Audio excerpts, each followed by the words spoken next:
Hello everyone, welcome back to my mini blog.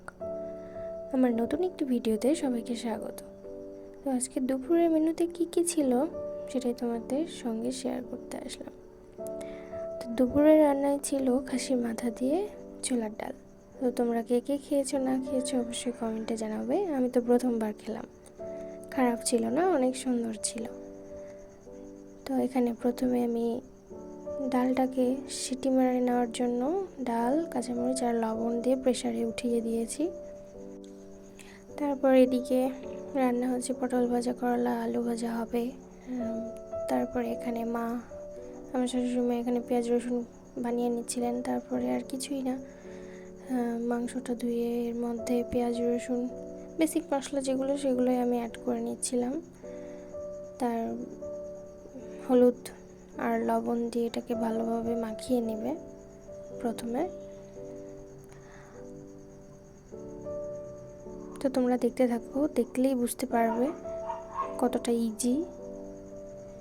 তো মাখিয়ে নেওয়া হয়ে যাচ্ছে। এখানে মাখিয়ে নেওয়া হলে এখানে অ্যাড করবে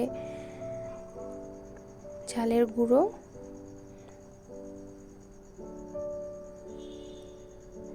তারপরে এখানে দিয়ে দিবে আদা জিরার পেস্ট আর পরিমাণ মতো সরিষার তেল দিয়ে এটা সুন্দরভাবে মেখে নেবে।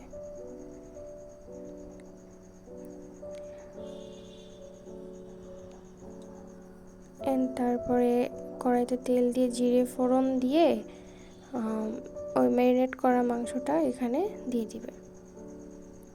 তো এখানে তেজপাতা, বড় এলাচ, ছোটো এলাচ, গরম মশলা সব অ্যাড করে নিয়েছিল মা। আর এখানে ভাজাও কমপ্লিট। ওখানে শাক ছিল।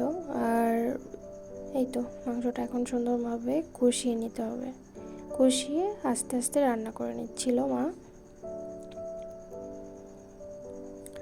তারপর এই তো হয়ে আসলে এখানে ডালটা প্রেসার থেকে নামিয়ে এখানে নিয়ে নিয়েছে। এরপরে মাংসটাও কষানো শেষ, এর মধ্যে ডালটা অ্যাড করে নিল।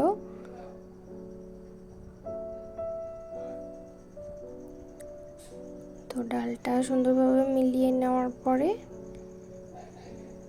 এটাকে একটু রান্না করে নিতে হবে।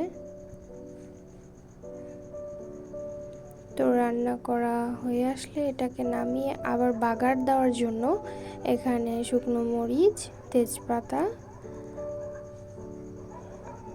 দিয়ে ভেজে নিচ্ছে। এরপরে দিয়ে দিবে পেঁয়াজ আর রসুন আর জিরে ফোড়ন আবারও দিল মা। এখানে রসুন পেঁয়াজটা ভালোভাবে ভেজে নেবে।